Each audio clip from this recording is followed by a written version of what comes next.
नमस्ते। रोजाना हम सब पर खबरों की जैसे बौछार होती है ना, हर तरफ से इतनी जानकारी आती है कि जरूरी बातें अक्सर कहीं खो जाती हैं। तो आज हम इसी चुनौती से निपटने का एक बहुत ही दिलचस्प तरीका देखेंगे। जरा सोचिए, दिन भर में कितनी सारी खबरें आती हैं। Economy, foreign policy, science, history, सब कुछ एक साथ दिमाग में रखना लगभग नामुमकिन सा लगता है। तो फिर इसका हल क्या है? इसका एक तरीका है और वो बहुत सीधा साधा है। हर बड़ी और मुश्किल लगने वाली कहानी के अंदर ना एक बहुत ही सिंपल कोर आइडिया छिपा होता है। हमारा काम बस उस एक लाइन को पकड़ना है जो पूरी खबर का सार बता दे। चलिए आज इसी की प्रैक्टिस करते हैं। तो चलिए शुरू करते हैं। सबसे पहले देश के अंदर देखते हैं कि आर्थिक और सामाजिक तौर पे क्या चल रहा है। तो पहली बड़ी खबर इकोनॉमी से है। जो सरकारी आंकड़े आए हैं उनके हिसाब से 2025 के दूसरे क्वार्टर में, मतलब जुलाई से सितंबर के बीच, देश में अनएम्प्लॉयमेंट रेट 5.2% रहा। ये पिछली तिमाही से थोड़ा सा बेहतर है जो 5.4% था। अब ये जो 5.2% का आंकड़ा है ना, ये तो है पूरे देश का एवरेज। लेकिन जब हम इसे तोड़कर देखते हैं तो कहानी पूरी तरह बदल जाती है। ग्रामीण इलाकों में बेरोजगारी दर सिर्फ 4.4% है, पर शहरों में 6.9%। मतलब शहरों में रोजगार की चुनौती कहीं ज्यादा बड़ी है। ये एक बहुत बड़ा गैप है। तो इस पूरी खबर से अगर सिर्फ एक चीज याद रखनी हो तो वो क्या होगी? बस ये, Q2 2025 में बेरोजगारी 5.2% थी, लेकिन शहरी दर ग्रामीण से कहीं ज्यादा थी। सिंपल, यही है इस रिपोर्ट का पूरा सार। चलिए अब एक और इकोनॉमिक न्यूज़ देखते हैं। हुरुन रिसर्च इंस्टीट्यूट की एक ताज़ा रिपोर्ट आई है और वो बताती है कि भारत के 2 शहर अब दुनिया के सबसे अमीर शहरों की लिस्ट में शामिल हो गए हैं।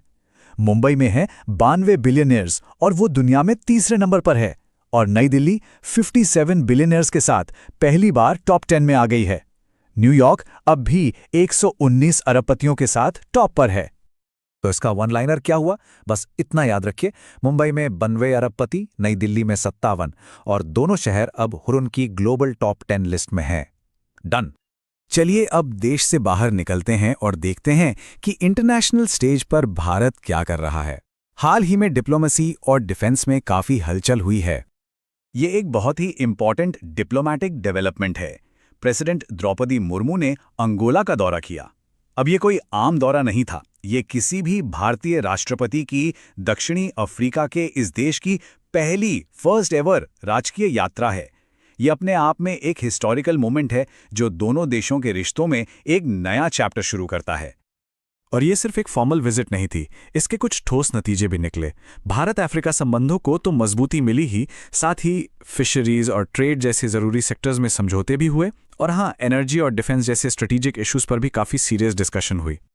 तो इस पूरी विजिट का टेकअवे क्या है? ये रहा। राष्ट्रपति मुर्मू की अंगोला यात्रा एक ऐतिहासिक पहल थी जिसने फिशरीज और ट्रेड पर एमओयूज के जरिए संबंधों को और मजबूत किया। एकदम साफ। अब डिफेंस की बात करें तो एक और बड़ी खबर है। भारत और वियतनाम दोनों ने हनोई में अपनी स्ट्रेटेजिक पार्टनरशिप को और भी गहरा किया है, 2 बहुत ही इंपॉर्टेंट डिफेंस एग्रीमेंट साइन करके। अच्छा, तो ये 2 समझौते क्या हैं? पहला है एमओए, ये सबमरीन सर्च एंड रेस्क्यू, मतलब सबसार में कॉपरेशन के लिए है। और दूसरा है लोआई। इसका मकसद है डिफेंस इंडस्ट्री में मिलकर काम करना, मतलब टेक्नोलॉजी शेयरिंग और साथ मिलकर डिफेंस इक्विपमेंट बनाना। तो इस न्यूज़ का वन लाइनर क्या बना? ये वियतनाम के साथ पनडुब्बी बचाओ सबसार के लिए एमओए और डिफेंस इंडस्ट्री में सहयोग के लिए एक एलओआई पे दस्तखत हुए हैं। Straight and simple. चलिए अब फटाफट 2 और मिलिट्री अपडेट्स देख लेते हैं। पहला, भारत और श्रीलंका के बीच मित्र शक्ति 2025 एक्सरसाइज शुरू हो गई है और इस बार का फोकस ड्रोन और काउंटर ड्रोन टेक पर है। दूसरा, भारत ने सेंट्रल एशिया में तजिकिस्तान के आइनी एयरबेस पर अपना मिलिट्री ऑपरेशन खत्म कर दिया है। अच्छा, तो डिप्लोमेसी और डिफेंस से हटकर अब कुछ और इंटरेस्टिंग टॉपिक्स देखते हैं। साइंस, कल्चर और हिस्ट्री, वो आइडियाज जो हमें बनाते हैं। ये स्लाइड तो कमाल की है। सोचिए, 1952 में महान गणितज्ञ एलन ट्यूरिंग ने एक थियरी दी थी कि जानवरों की खाल पर धारियां या धब्बे जैसे पैटर्न्स कैसे बनते हैं, और अब 70 साल से भी ज्यादा बाद यूनिवर्सिटी ऑफ कोलोराडो के वैज्ञानिकों ने उसी थियरी का इस्तेमाल करके बॉक्सफिश की स्किन का एक परफेक्ट मैथमेटिकल मॉडल बना दिया है। कमाल है ना? तो इस साइंटिफिक ब्रेक थ्रू का सार क्या है? एक छोटे से फॉर्मूले में ट्यूरिंग पैटर्न, उससे बना बॉक्सफिश स्किन मॉडल। ये दिखाता है कि कैसे एक पुराना थियोरेटिकल आइडिया आज भी नई डिस्कवरीज को पावर दे सकता है।